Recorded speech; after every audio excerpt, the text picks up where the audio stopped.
आज मी बनवली होती सुटसुटीत अशी साबुदाणा खिचडी. कशी बनवायची चला बघूया. मी रात्रभर साबुदाणा भिजत घातला होता. आता त्याच्यामध्ये आपण ॲड करूया दाण्याचा कूट. दाण्याचा कूट ॲड करून हे सगळं जे आहे ते मिक्स करून घेऊया. मिक्स झाल्यानंतर त्याच्यामध्ये आपण ॲड करूया चवीनुसार मीठ. मीठ ॲड करून परत हे सगळं मिक्स करूया. आता आपण गॅसवरती ठेवूया कढई. कढईमध्ये घालायचं आहे तूप. ही खिचडी जी आहे ती तुपामध्ये बनवणार आहे. तूप तापल्यानंतर त्याच्यामध्ये आपल्याला ॲड करायचं आहे जिरं. जिरं तडतडल्यावरती त्याच्यामध्ये आपण घालूया बारीक चिरलेली मिरची आणि उकडून बारीक कापलेला बटाटा. हे पण सगळं आपल्याला तुपामध्ये छान असं परतवून घ्यायचं आहे. हे परतल्यानंतर त्याच्यामध्ये आपण ॲड करूया साबुदाणा.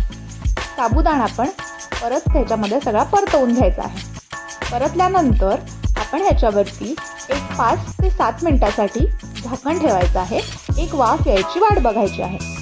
वाफ आलेली आहे. आता परत हे सगळं आपण छान असं मिक्स करून घेऊया आणि गरमागरम सर्व करूया.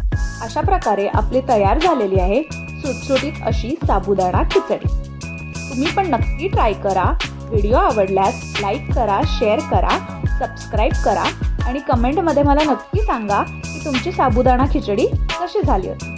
धन्यवाद. भेटूया नवीन व्हिडिओमध्ये.